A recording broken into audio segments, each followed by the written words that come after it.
MMA True Believers. I'm Jason Burgos for Sherdog.com, and with me is a man who stands on the doorstep of a huge opportunity in his young career. He will be competing on the August 13th episode of Dana White's Tuesday Night Contender Series against fellow high-level prospect in Carl Reed, and that is LFA light heavyweight champion Julius Anglickas. Julius, thank you for your time and give me time for some conversation. But am I saying the name right? Is it Anglickas? Is it Anglickas? Like how do you Anglickas? How do you say it? Anglickas. Oh, I can't say it like that at all. I think maybe once I heard it right during the pronouncing, but each time it's like different version that I get. Is it getting a little cool, easier though. now that you're getting a little bit more famous? Is it like, oh, all right, they're getting a little better at this? Well, they haven't really gotten better at it. The first time it was said right maybe a little bit over a year ago, and then after that it was just butchered again. And I don't mind it. It's kind of almost like a game, like, what are they gonna say this time? So it's cool. I like it. Well, I apologize if I say it wrong. I'll just go with Julius just to not butcher Yeah. it like the rest of them. But one reason I wanted to talk to you was because you, from what I read and stuff like that, you were born in Lithuania, and even if someone didn't live there in their home country a long time and eventually migrated here, I'm always intrigued by it because immigration is a unique topic, especially in the U.S. now and everything that's going on. Tell me a bit about your upbringing. How does a boy from Lithuania end up playing American football at Oregon State? I played at Oregon State. Is it? Oh, then clearly the stuff I read is wrong. No, yeah. Someone said the same thing, that there was some article that said that I played football somewhere. Really? So I that's was like, completely wrong. You did not play football in college or anything like that. in college, no, I wrestled. Oh, okay. Well, then that's perfect. I can get to that soon, but tell me, how did you get to wrestling in Oregon from Lithuania? It wasn't even Oregon. I think it might have been misunderstanding because, if I'm not mistaken, my last opponent played football at Oregon. So what college did you go to? I did 2 years in upstate New York at Brockport. Okay. So I wrestled there, and then I transferred to Missouri Baptist. That's where I finished my wrestling. And after that, I transferred to Lindenwood, closer to the gym, and that's where I finished Masters. So, So go back a little further then to like when you originally come to the U.S. How does that all come about? just like anyone else, just looking for better opportunity. My parents came 5 years before me and my brother, so we lived with my grandma back in Lithuania for like 5 years before I saw my parents again. So that was interesting. So at first we had to get used to not seeing them, and then once we were with them, we had to get used to having them around. So yeah. But I did play football in high school, and that was fun because I guess it's like a tradition here. Everybody in high school, like day before the game, they wear the jerseys, no matter what sport you are. Okay. So I was like, what's with all these guys wearing all the jerseys? like they decided to like, hey, let's wear all the jerseys today. So then I learned that it's like, okay, like they're having a game tomorrow or that day or something. So so yeah, I decided to try, and I what was the thing? Like, I came in like half the way through the season, so like I missed half of the games already. But on my first game, first play, I made a tackle. That was a kickoff. So that was pretty cool, and it was new to me. Well, my stepdad, he was teaching me a little bit like offense, defense, 4 downs. I'm like, I have no idea what this means. So I just like, we defend the ball, we attack the ball. Okay, got it. So it was funny, like whenever I So you made played it without having even really watched it before. Yeah. Wow. Yeah, it was. I literally had to like just kind of wing it, but it was fun. I mean, it's high school JV. Who cares? I mean, at that time, it was still kind of big deal. Yeah. But it was just like a bunch of all kinds of kids that were just like still learning football. So I fit in right in. But I mean, at the same time, they knew much more like rule wise and just game, like what it's all about.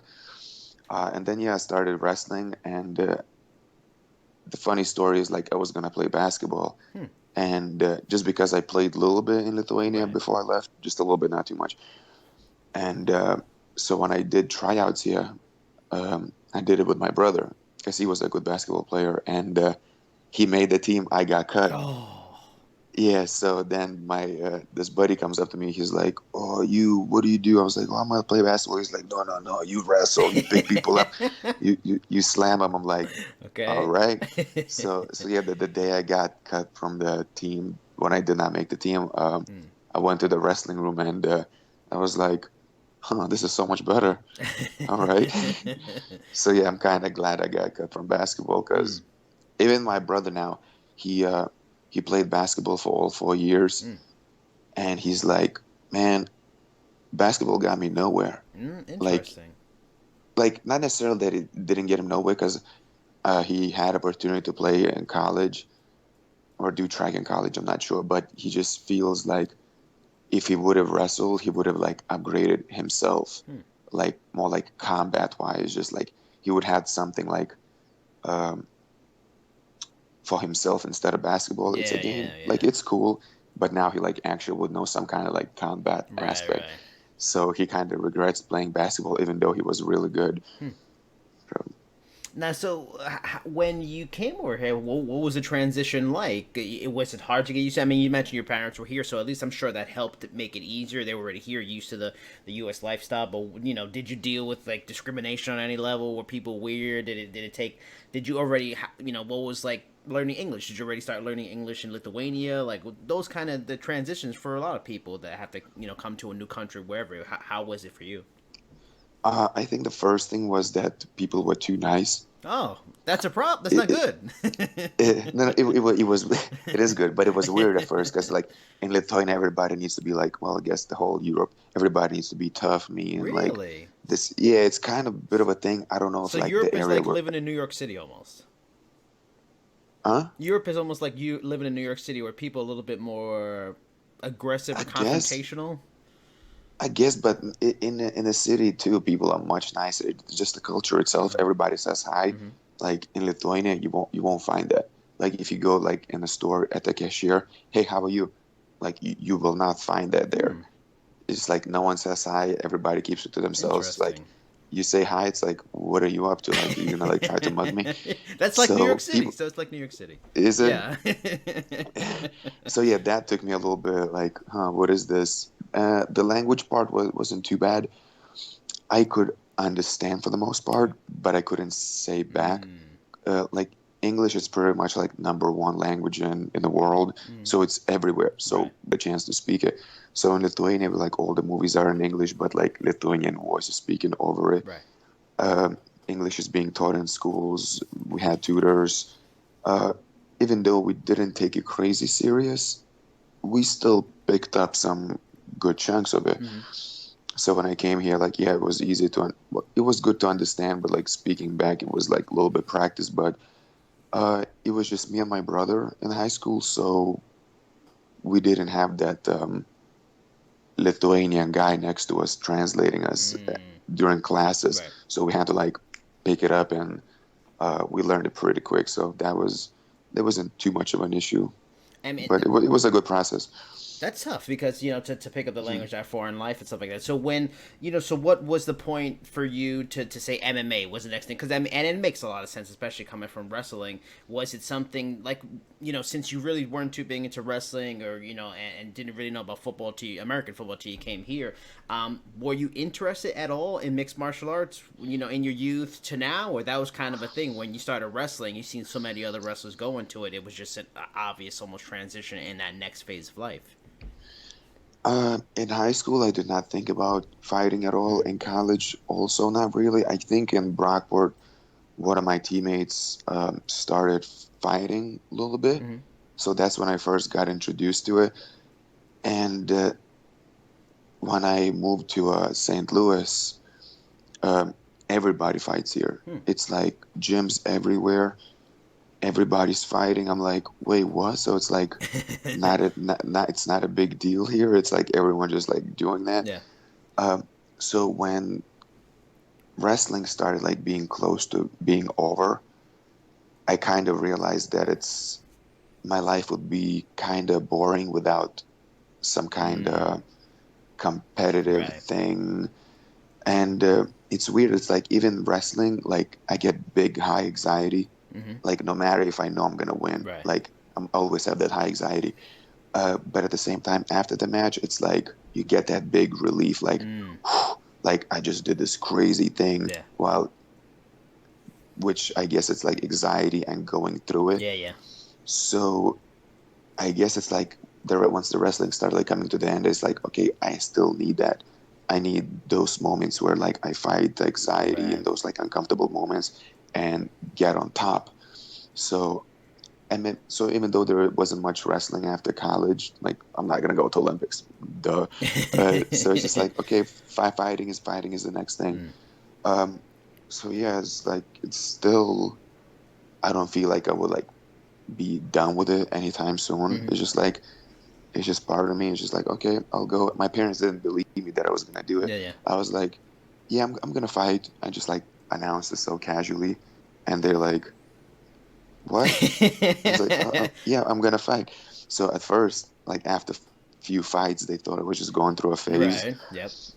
and they started getting a little nervous. It's like, okay, Julius, you want to stop this? Like, just do something else, Yeah. da da da. And What happened when you just won a because of, championship? Did that kind of make them go, okay, he's going to be good at th- this? th- yeah. So right now it's like a lot of encouragement. Right now Good. it's like, what Lithuania is gonna be behind you, like this and that. It's like because we don't have too many Lithuanian Yeah, fighters, like. no, no.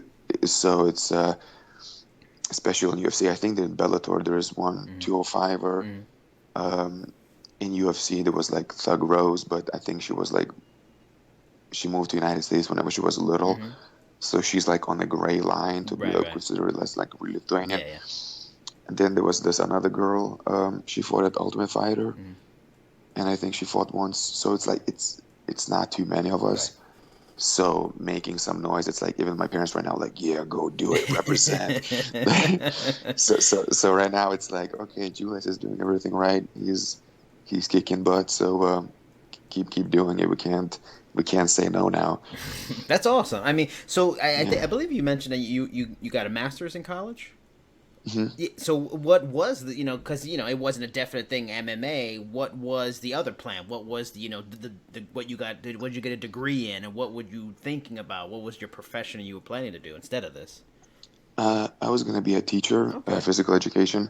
So I got a master's in that, and so that's literally what I was gonna like. At the towards the end of the high school, I started like thinking, well, what to do because you get all the pressure from the parents, from Right. everybody. Oh, you got to think about what to do, da da da da da. Da. Yeah. So you have to like, you got to think fast. It's like, oh my god, if I don't think in like next 5 minutes, my life will be over. So, so I kind of like drifted towards that idea, Okay. and in college, yeah, I just like kept staying with it, and through my like last few years, I just kind of started burning out. Mm, It's just like I started like learning more about it. It's like, okay, pay is weak. Um, Now at this time, it's like you say one thing, you get fired, or it's like mm, you get in so much trouble. So I'm yeah. starting to think it's like with my character, it's like, is it even worth it? Yeah. Like pretending to be somebody who I'm Right. not, even though like I probably wouldn't be cursing in front of the kids or that, but some kind of joke would might slip, and then next thing you Right. know, you're like, boom, jail. It's like, wait, what, why? So it's and also it was like I guess just going through school just kind of burned me out. So Right. it was like compilation of many little different things. It's just like, you know what, fighting fell on my lap. I'm still young. I'll just do this. Master's degree in teaching is Mm-hmm. looks good. Yeah. So I might do something once I'm done with fighting. But until then, I'll just fight until I can't anymore. And it's awesome because not everybody is prepared for that next transition, and you're Yeah. prepared with a master's, not even just a bachelor's, was fantastic. Now, you are only 7 fights into your career, as you are. Are you at all surprised you are getting an opportunity at the UFC this quickly, or did you feel when you signed up with the LFA, this? Everybody kind of knows LFA is like almost like a feeder league for the UFC. Did you almost think like, okay, I'm going with the LFA. This is going to give me a good chance to get in the UFC anyway? My career has been kind of like on and off. So it's been kind of hard to think which way I'm gonna go, because at first, yeah, like I had a fight, and then I had a loss, then I had another fight, and then for a year and a half I did not fight because of injuries, or just could not find fights.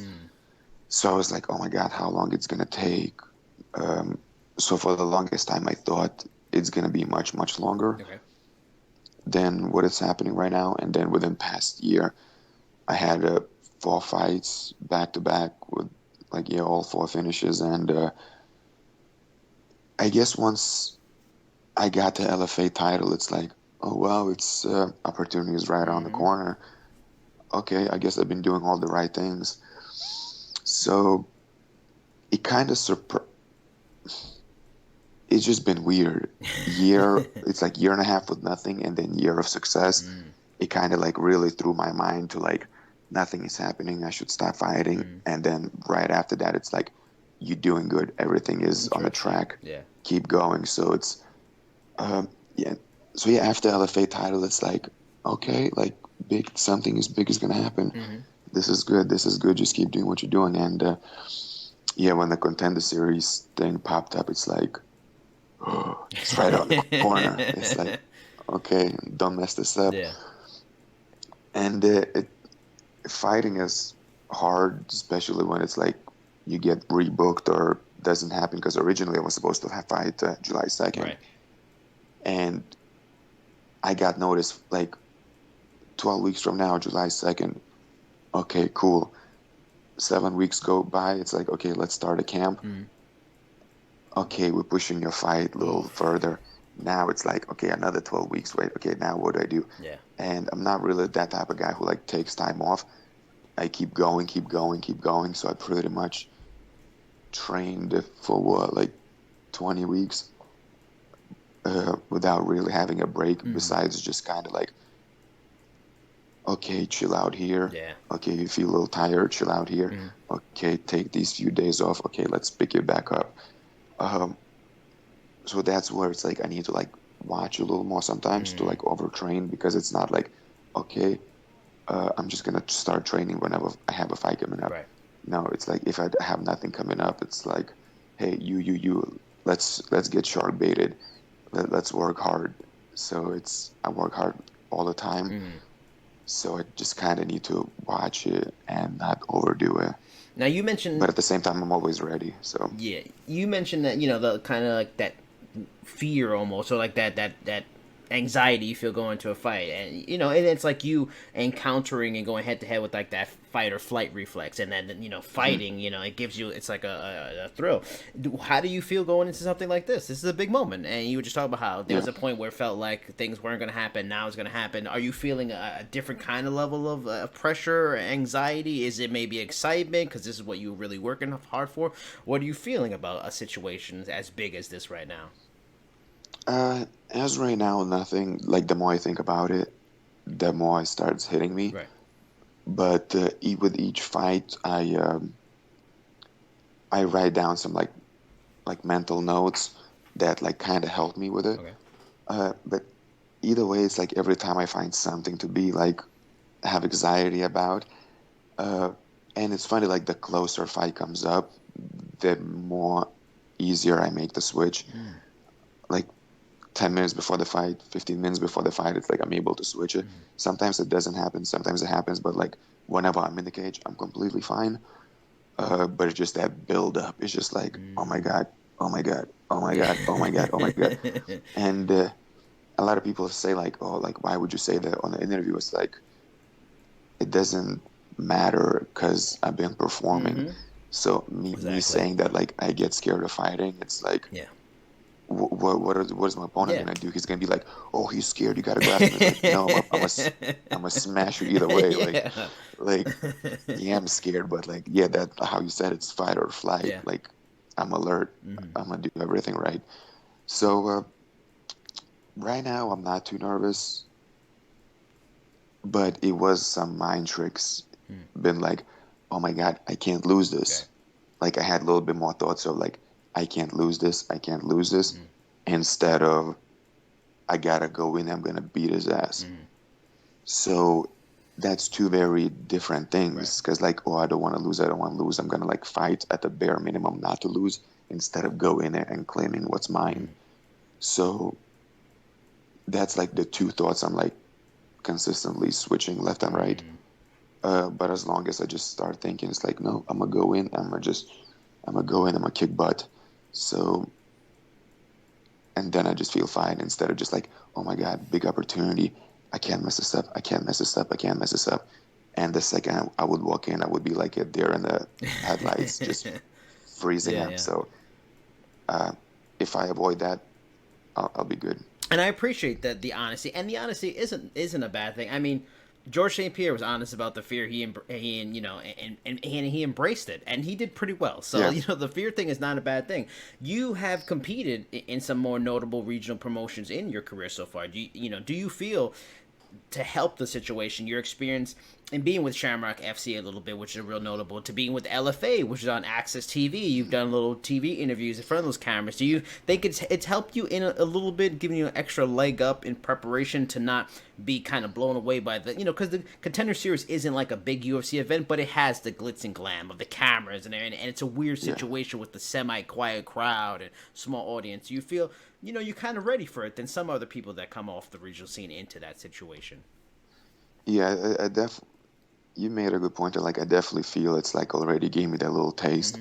It's like a little bit more of a, what's the word? More professional, I would say. Cameras there. Okay, we walk out at this time, interview right after, interview before the fight.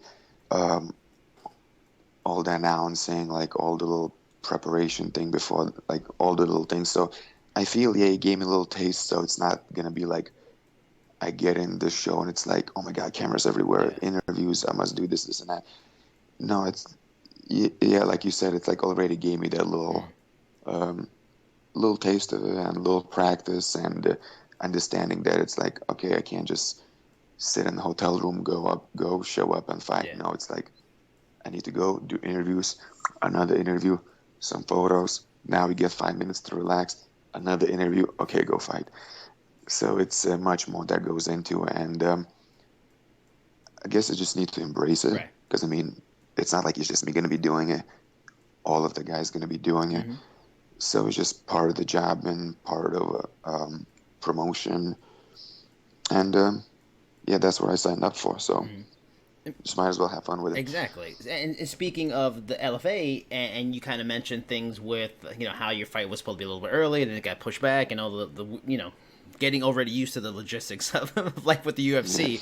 But how's the situation with LFA work out? Did you have to relinquish the light heavyweight title, or there's a chance you could very well win on the 13th, but maybe not get a contract? Are you expected to just go back and defend your light heavyweight title with LFA? Like, what's that situation? Like, do you have that fallback plan, or you had to give up the title because you are trying to compete for a belt with somebody else? Well, right now, once I win on the 13th, then yes, I would have to give up give up the belt. But if I don't get a contract, then I'm like still with LFA. So we haven't talked about it, but I assume I'm still the champion because they haven't brought nothing up. But yes, then I would have to defend it unless UFC calls me for some kind of like short notice fight. But like I'm still LFA champion, unless they did something behind my back that I don't know. But no, that's.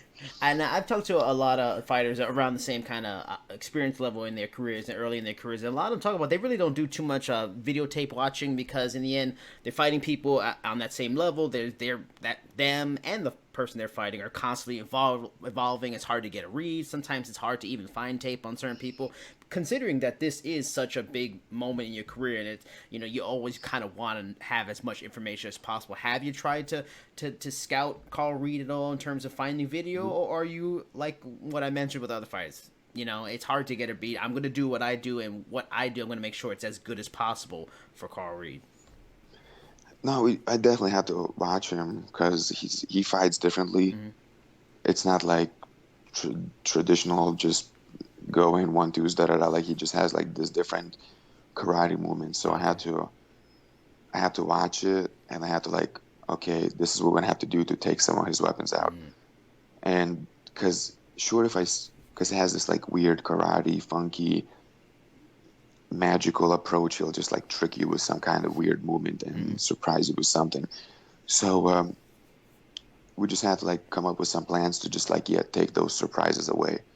And if we take few of those weapons, his main weapons out, then it's like, okay, then I can just go do my thing.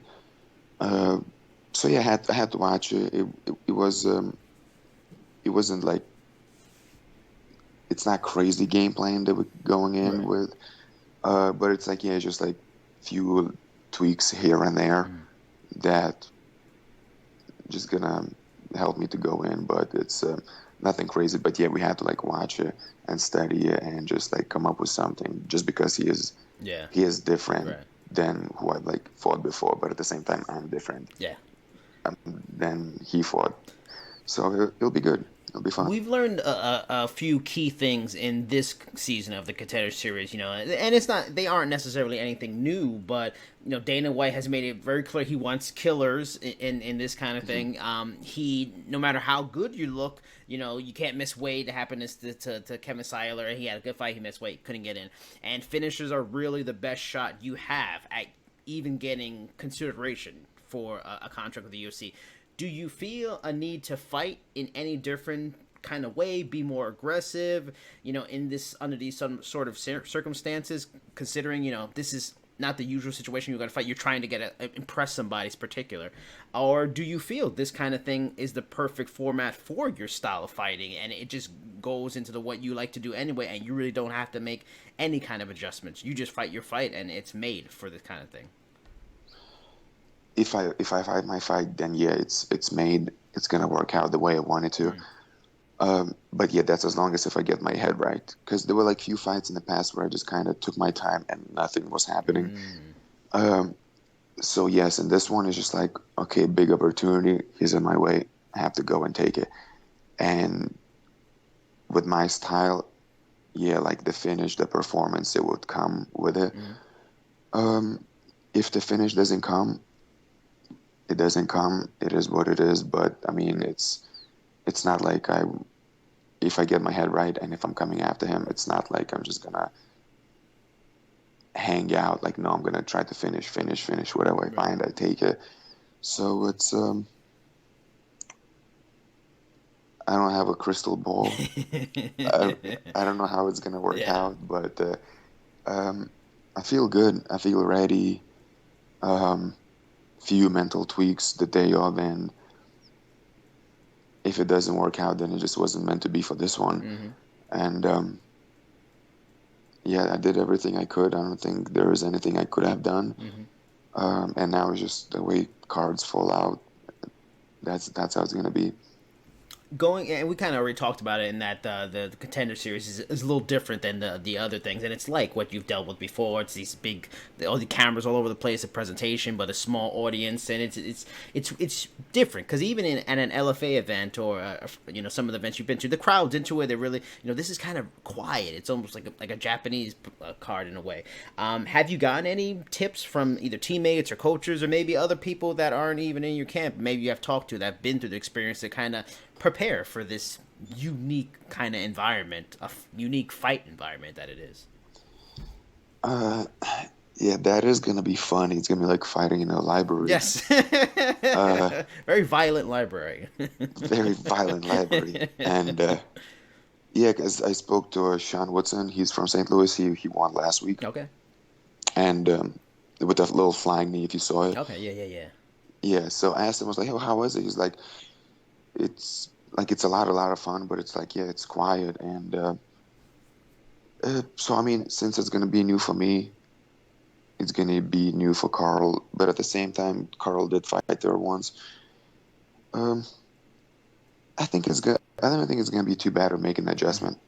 At the same time, maybe it will be easier since it's like, oh, it's like practice. No one's yelling too hard, so maybe I'll be able to like relax. Because like some of the fights that I performed the best, it was just me with my mind clear.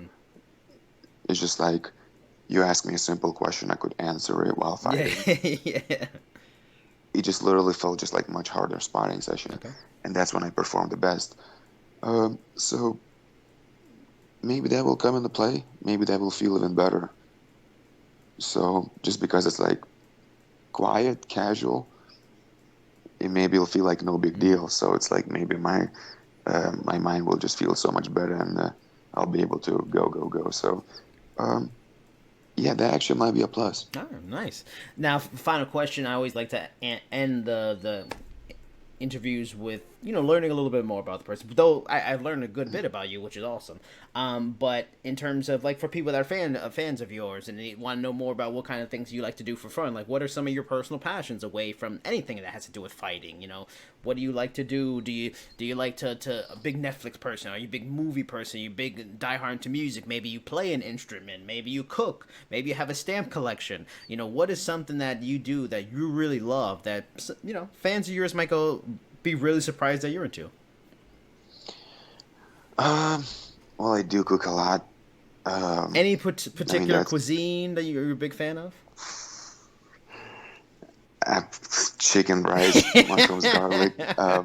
Okay. I actually, for the longest time, I actually do. Well, I haven't done it in a while. Well, a bit. I also play a lot of video games. I don't do much. I don't hang out much. So just like wake up, train, eat. I mean, yeah, cook, eat at night, play video games. But I used to do lots of like origami, like little paper fold Okay. stuff. Actually, I'll pull it up right now. Yes, I love It's the right here. tour. Give me the origami tour.